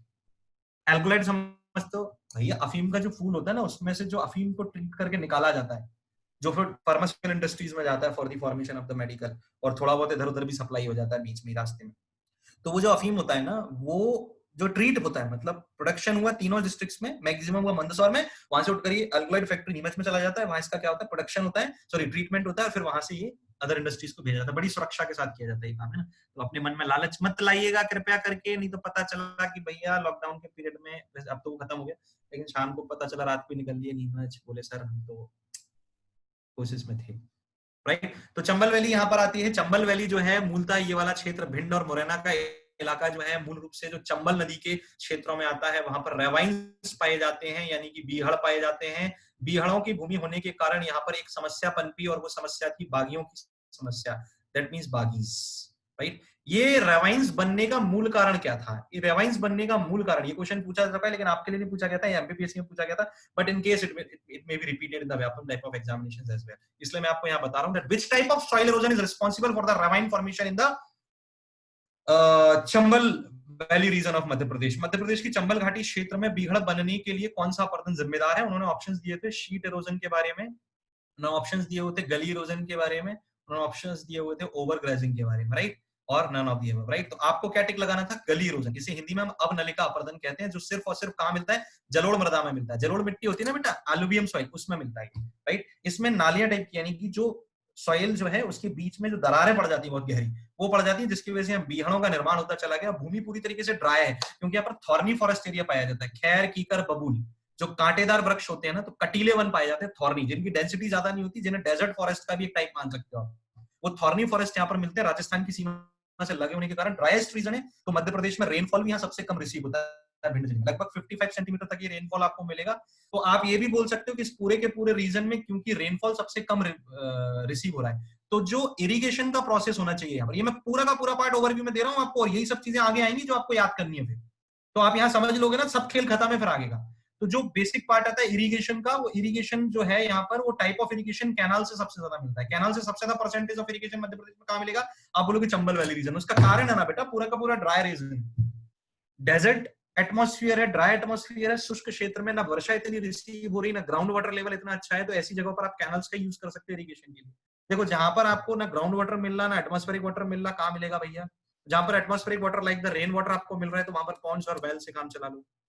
ग्राउंड वाटर अच्छा मिल रहा है, ट्यूबवेल से काम चला लो, खेल ही खत्म हो गया, टेंशन ही नहीं है। जैसे बालाघाट में तालाबों से अच्छी सिंचाई मिलेगी, होशंगाबाद मालवा के रीजन में आपको किससे ज्यादा अच्छी सिंचाई मिलेगी? मैक्सिमम ट्यूबवेल से अच्छी सिंचाई मिल जाएगी आपको। मालवा क्षेत्र में ट्यूबवेल सबसे ज्यादा यूज किया जाता है, और देन आफ्टर कैनल की, मालवा रीजन में भैया ग्राउंड वाटर लेवल भी अच्छा है, और ऊपर चंबल रीजन में कैनल कैनल यूज हो जाएगी। Yes sir, no sir. Okay, next portion पर चलते हैं। नेक्स्ट पोर्शन बुंदेलखंड का आता है, बता दिया भैया। क्या बुंदेलखंड के बारे में हमने कहा बोला था? दैट इत जमुना उत नर्मदा इत चंबल उत टोस छत्रसाल स्वलरन को रही न काहू होस। क्लियर है?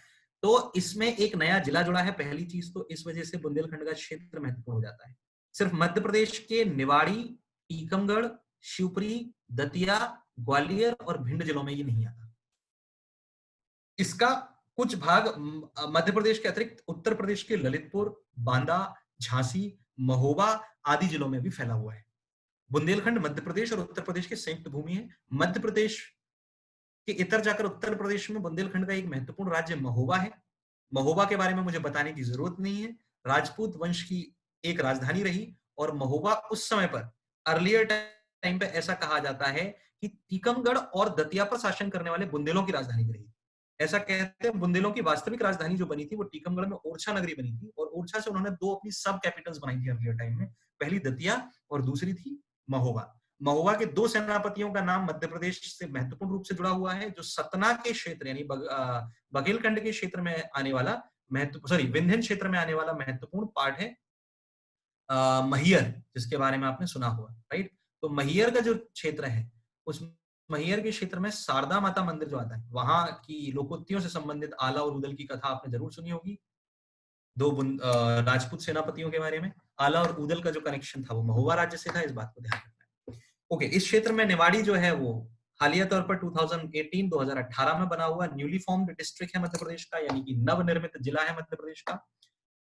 छतरपुर जिला जो पड़ता है यहाँ पर बुंदेलखंड का जो पठारी भाग है, यानी बुंदेलखंड का जो पठार है, उस पठारी भाग की सबसे ऊंची चोटी हमें मिलती है सिद्ध बाबा। सिद्ध बाबा की चोटी सबसे ऊंची चोटी मिलती है। इसका एग्जैक्टली हाइट जो आता है वो 1172 मीटर है, यानी कि 1172 मीटर, यानी मोर देन 1000 मीटर, अच्छी खासी है, राइट। तो सिद्ध बाबा की चोटी बुंदेलखंड के पठार की सर्वोच्च चोटी है। ये पठारी प्रदेश है ज्यादातर। अच्छा, जो जिले मैंने आपको बताए उन जिलों में एक और चीज आपको याद रखनी है, वो ये कि महत्वपूर्ण पर 3 ऐसे डिस्ट्रिक्ट्स हैं जिन डिस्ट्रिक्ट्स में से कुछ तहसीलें आती हैं, पूरे डिस्ट्रिक्ट्स नहीं आती। जैसे भिंड जिला जो है, उस भिंड जिले से सिर्फ लाहार तहसील इसका भाग बनती है। मतलब बुंदेलखंड में आने वाली भिंड जिले की सिर्फ लाहार तहसील है, मतलब वो इसके ईस्टर्न पार्ट में आएगी। ग्वालियर जिले की बात करोगे तो यहाँ से डबरा तहसील आती है, और शिवपुरी जिले से मैंने अभी बताया था आपको करेरा और पिछोर 2 तहसीलें आती हैं। बस इनको छोड़कर पूरे जिले कहां चले जाते हैं, वो पूरे जिले फिर मध्य उच्च प्रदेश में या मध्य भारत के पठार में चले जाते हैं, जो मैंने अभी अभी आपको बताया था चंबल रीजन के साथ जोड़ करके, नीमच मंदसौर वगैरह भी।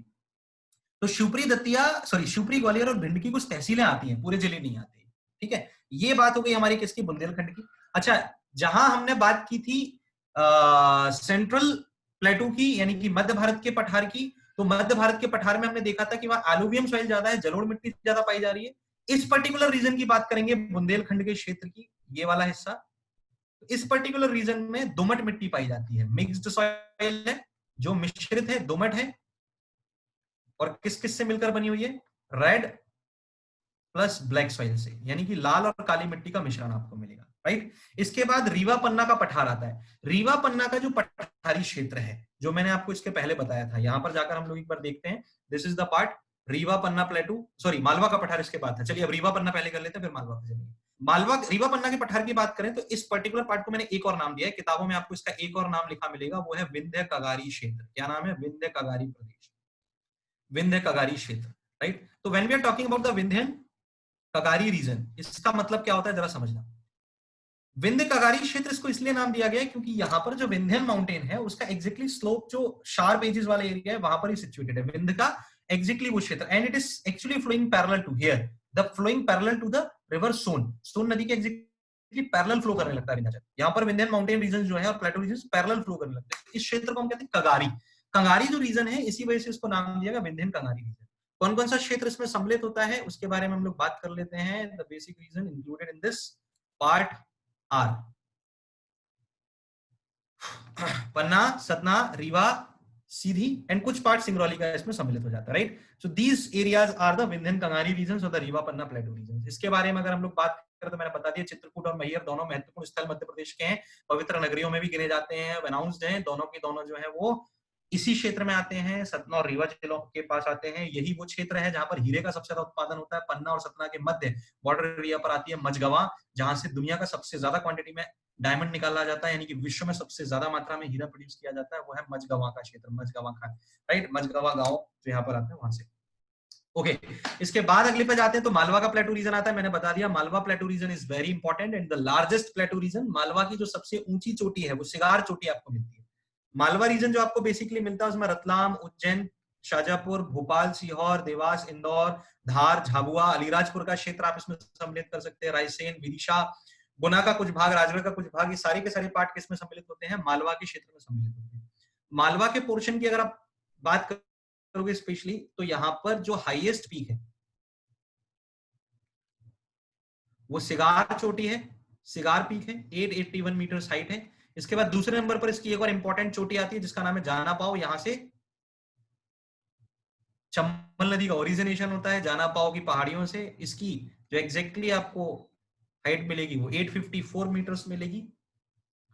एंड देन आफ्टर आती है एक धजारी, धजारी चोटी। इसकी हाइट आपको जो मिलेगी वो आएगी 810 मीटर्स, 810 मीटर। क्लियर है? तो ये तीन चोटियां यहाँ पर इंपॉर्टेंट है, सिगार, जाना पाओ, धजारी। कौन सी है? सिगार, जाना पाओ और धजारी। इसको ध्यान रखना है, राइट? 881, 854 एंड 810। आप सिगार अकेली भी याद रख लोगे तो भी चलेगा। जाना पाओ के लिए बस इतना याद रखना कि this is the origin of the river Chambal, right? Okay, then next part, अगला जो भाग आता है हमारे पास वो है नर्मदा और सोन की घाटियां। नर्मदा और सोन की घाटियों की आप बात करोगे तो ये एग्जैक्टली पार्ट जो विस्तृत है वो आपको मिलेगा होशंगाबाद के भाग में, नरसिंहपुर, जबलपुर, मंडला, डिंडोरी, अनूपपुर, शहडोल वाले हिस्से में। यहां से ये वाला पूरा का पूरा पार्ट बह रहा है। ये पूरा सेक्शन जो है वो किसका सेक्शन है? नर्मदा सोन वैली का। इसके ऊपर विंध्याचल है, this is the part of the Vindhyachal. And इसके नीचे जो है पूरा का पूरा सतपुड़ा क्षेत्र है, ये है सतपुड़ा मैकॉल रीजन। तो सतपुड़ा मैकॉल रीजन का भी हिस्सा आप समझ गए होंगे। कुछ जॉइंट डिस्ट्रिक्ट्स आते हैं, लाइक अनूपपुर है, शहडोल है, उमरिया है, Jabalpur, Mandla, Seoni, Balaghat, Chhindwara, Betul and many others. Okay, Narmada region की बात करोगे तो उपजाऊ अच्छा है, लेकिन इस रीजन की सबसे बड़ी विशेषता जो है, मैं ये सब हटा रहा हूँ भगवत गीता यहाँ से। अब सुनो, नर्मदा सोन वैली की मैं बात कर रहा हूँ यहाँ पर। नर्मदा सोन वैली के लिए अगर मैं आपको इंपॉर्टेंट चीजें बताऊं तो ये ध्यान रखना है कि पहला, ये मध्य प्रदेश का हाईएस्ट अर्थक्वेक सेंसिटिव रीजन है, यानी कि मध्य प्रदेश का अधिकतम भूकंप संभावित क्षेत्र, क्योंकि ये मध्य प्रदेश के सबसे निचले भाग में स्थित है, इस वजह से ये बेसिकली रिफ्ट वैली में सिचुएटेड है। और ये क्वेश्चन पूछा जाता है that which one of the part is situated in the rift valley of Madhya Pradesh, यानी मध्य प्रदेश का कौन सा भाग एक भ्रंश घाटी में स्थित है। भ्रंश घाटी होती क्या है उसको जरा समझो। भ्रंश घाटी के बारे में भैया ये बोला जाता है कि एक माउंटेन सरफेस पृथ्वी की आंतरिक हलचलों, यानी due to the internal disturbances of earth, जो टेक्टोनिक डिस्टर्बेंसेस होते हैं उनकी वजह से उस भाग का मध्य में धस जाना, यानी कि बीच से विभाजित हो जाना। तो उस पर्वत के मध्य से धस जाने के कारण, बीच से विभाजित हो जाने के कारण वो एक ब्लॉक पर्वत बनता है और उसके बीच में बनी हुई वैली जो है वो रिफ्ट वैली है। कहते हैं कालांतर, यानी कि बहुत पुराने टाइम पर जो सतपुड़ा और विंध्याचल है वो इसी तरीके का माउंटेन था जो ब्लॉक फॉर्म में डेवलप हुए थे। और ब्लॉक फॉर्म में डेवलप्ड होने के कारण उनके बीच में जो नर्मदा का एरिया आता है वो रिफ्ट वैली है, भ्रंश घाटी। ये क्वेश्चन भी पूछा जा चुका है एक बार, that which one of the following river is flowing in the rift valley. भ्रंश घाटी में बहने वाला कौन सा भाग है? तो आप लगाते हो नर्मदा वैली का, राइट? तो नर्मदा घाटी का भाग आप जरूर याद रखिए, this is very very important, right? तो भूकंप संभावित क्षेत्र है, यहाँ पर गहली कारी मृदा पाई जाती है। मालवा रीजन जिसकी हमने बात करी थी वहां पर ब्लैक सॉइल मिलेगी, राइट? जबकि आप अगर नर्मदा सोन वैली की बात करोगे तो यहाँ पर आपको डीप ब्लैक सॉइल मिलेगी या डार्क ब्लैक सॉइल मिलेगी, गहरी काली मृदा मिलेगी, ठीक है? और उसके बाद आता है सतपुड़ा का region, Satpura Maikal region, right? Satpura Maikal region की अगर आप बात करो तो ये मध्य प्रदेश का सुदूर दक्षिणतम क्षेत्र है भौगोलिक डिवीजन में, यानी कि ज्योग्राफिकल डिवीजन में, सतपुड़ा मैकॉल रीजन में। This is very important because this is the most dense forest area. यहां पर मध्य प्रदेश के सबसे सघन वन मिलेंगे आपको, मोस्ट डेंस फॉरेस्ट एरिया, सबसे सघन वन आपको मध्य प्रदेश के कहां मिलेंगे? सतपुड़ा मैकॉल रीजन में मिलेंगे, राइट? बालाघाट सघन वन क्षेत्र है जहां मध्य प्रदेश के सबसे सघन वन पाए जाते हैं, कहां मिलता है? सतपुड़ा मैकॉल रीजन में। इसके लिए एक पार्ट इंपॉर्टेंट रहेगा। दूसरा सघन वन क्षेत्र वाला एक भाग और है जिसे हमने नाम दिया बघेलखंड प्लेटू, रशियाओं की भूमि। फिर से एक बार फिर माफ करना, Baghelkhand plateau region, right? Baghelkhand plateau region की बात करेंगे भैया तो यहाँ पर आपको सिंगरौली मिलेगा, सीधी, शहडोल, अनूपपुर, उमरिया मिलेगा, कटनी का क्षेत्र मिलेगा। ये पूरे के पूरे क्षेत्र जो है बघेलखंड के रीजन में आया था। मैंने बताया था this is the smallest part and this is also famous for the dense forest area. यहाँ पर भी डेंस फॉरेस्ट एरिया के लिए ज्यादातर अगर आप सतपुड़ा मैकॉल रीजन में जाओगे और बघेलखंड में जाओगे ना तो आपको वन उत्पादों पर आधारित उद्योग ही नजर आएंगे। जैसे उमरिया के क्षेत्र में सरकारी लाख का कारखाना बनाया गया था उसके पहले, राइट। यहाँ के रीजन्स में आपको और भी महत्वपूर्ण वन उद्योग पाए जाते हैं ना। मुख्य रूप से ये क्षेत्र गोंडवाना से संबंधित है पूरा का पूरा, चाहे वो सतपुड़ा मैकॉल श्रेणी के ईस्टर्न पार्ट की बात कर ली जाए, चाहे बघेलखंड के रीजन की बात कर ली। This is related to what? This part is related to the Gondwana region, right. ये गोंडवाना क्षेत्र का महत्वपूर्ण हिस्सा है। चलिए, ये आपके 3 महत्वपूर्ण भाग थे जिनको सब डिवाइड किया था हमने। सब डिवाइड करने के बाद इनको हम लोगों ने पूरी तरीके से पढ़ा है। इसके नोट्स में अवेल करवाने की कोशिश करूंगा पूरी, ताकि आपको डिटेल मिल जाए, है ना। इसको फिर भी मैपिंग से याद रखने की पूरी कोशिश करिएगा, ये आपके लिए सबसे ज्यादा इंपॉर्टेंट रहेगा। मैपिंग से याद करने की पूरी कोशिश करेगा। चलिए, लास्टली जाते जाते एक बार फिर से मैपिंग पे प्रैक्टिस कर लेते हैं। मैंने एक ब्लैंक मैप आपके लिए रखा हुआ है ताकि हम लोग एक साथ कर लें। आप लोग अपने मन में दोहराते रहिए, मैं यहाँ पर डिजाइन करने की पूरी कोशिश कर रहा हूँ आप लोगों के साथ, ठीक है। पहला रीजन जो भाग था, कुछ इस तरीके से उसका मैप ड्रॉ किया जाएगा। This was what? Madhya Bharat का पठार, याद आया? That means plateau of central India, right. दूसरा रीजन जो था वो बुंदेलखंड का क्षेत्र था, ये वाला भाग। This was the Bundelkhand plateau region, ठीक है। तीसरा वाला भाग जो था वो मालवा का पार्ट था। This was the Malwa area. Mapping करते रहना अपने दिमाग में, मन में। उसके बाद इतना हिस्सा जो यहां का था, this was the region of Vindhyan Kagari Rewa Panna पठार, राइट। इससे जुड़ा हुआ एक part, this was the Baghelkhand. इसमें कुछ कॉमन एरियाज भी आते थे, जो कॉमन डिस्ट्रिक्ट्स थे कुछ और रीजन्स में। For an example, this region is the Narmada Son valley region, Narmada Son valley. And then नीचे जो बच गया वाला भाग है, वो वाला कौन सा पार्ट था रे? ये था Satpura Maikal, right. This was the section what we have studied. This is the geographical division. एक ब्लैंक मैप लेकर रखिए, खुद प्रैक्टिस करके जरूर देख लीजिएगा। खुद प्रैक्टिस करके देख लोगे, चीज आसानी से याद हो जाएगी। डिस्ट्रिक्ट वाइज भी मैप पर याद हो जाएगी, कोई टेंशन नहीं रहे, चिंता नहीं करनी। डिस्ट्रिक्ट वाइज भी आसानी से मैप में याद हो जाएगी, राइट। चलिए, आज का लेक्चर लगभग टाइम, आज का लेक्चर हम लोग यहीं पे फिनिश कर रहे हैं। अभी हम लोग नेक्स्ट लेक्चर में कल मिलते हैं, और कल के लेक्चर में हम लोग इसके आगे फर्दर इसको आगे बढ़ाएंगे। तो कल के लेक्चर में हम लोग लगभग मध्य प्रदेश में रिवर्स, सॉइल्स एंड एग्रीकल्चर को डिस्कस करने की कोशिश करेंगे, ताकि 3 सेक्शंस कवर हो सके हमारी जल्दी से जल्दी। ताकि वो कवर हो जाएंगे तो हम लोग उसको जल्दी खत्म करने के चांसेस पर पहुंच पाएंगे, राइट। चलिए, कोशिश करेंगे। अगर जो भी दिक्कत आ रही हो, जैसे स्पीड अगर ज्यादा जा रही हो या समझने में कोई भी दिक्कत आ रही हो, just you do give us the feedback, so we will be working on it, right। चलिए, आज का लेक्चर यहाँ पे स्टॉप कर रहा हूँ। अगर कोई आपको किसी भी प्रकार का डाउट है तो अब आप डाउट पूछ सकते हैं। सर, उनका वो अनेबल कर दीजिएगा चैट ऑप्शन अब। जी, और अगर टेक्निकली कोई प्रॉब्लम हो तो भी वो बात कर सकते हैं, एडमिनिस्ट्रेशन से रिलेटेड हो तो भी आप बात कर सकते हैं। तो उसके लिए कांटेक्ट नंबर एक बार सर दे देंगे तो ठीक रहेगा। हाँ, मैं आप ऑफ हो गए हैं सर, उसमें म्यूट हो गया आपका, एक बार ऑन कर लीजिए सर। नंबर मुझे देना है क्या? आप मेरा लिख दीजिए उस पे सर। हाँ, नहीं, मुझे आपका नहीं पता, आपको मैं बोल देता हूँ सर। हाँ, मैं लिख देता हूँ उसमें, वो एक क्वेश्चन। ओके, आप बोल दीजिए, मैं लिख देता हूँ।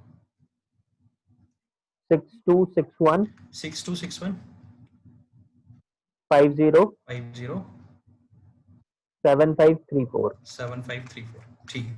ये नंबर लिख लीजिएगा विकास सर का। अगर आपको कोई भी टेक्निकल इशू आ रहा है, कोई भी प्रॉब्लम है, तो आप सर से डायरेक्ट कांटेक्ट कर सकते हैं इसमें। 6261507534।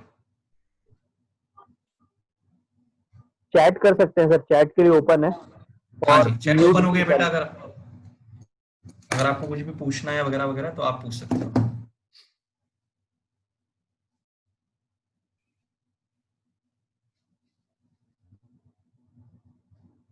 हाँ बेटा, नोट्स ऐप पर दिलवा देंगे आपको, है ना, राइट। सेम पीडीएफ कन्वर्ट करके आपको मैं अवेल करवा दूंगा, है ना। आप उसकी चिंता ना करें। क्लास लेक्चर्स आपको पूरे पीडीएफ में हम लोग अवेल करवा देंगे। मैं आज ही से देना शुरू कर दूंगा ताकि आपके ऐप पर वो अपलोड होते चले जाए, है ना। तो मैं सर को फॉरवर्ड करना चालू कर दूंगा। मनीष मिश्रा सर, एक बार लॉन्गिट्यूड एंड लैटिट्यूड मैप पर बता दीजिए। मैप पर मींस मध्य प्रदेश के मैप पर पूछ रहे हो आप?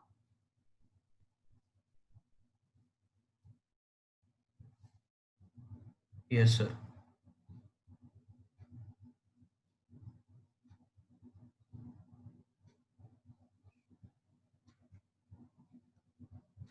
Okay, this is the map. ये आपका जो मैप है, राइट?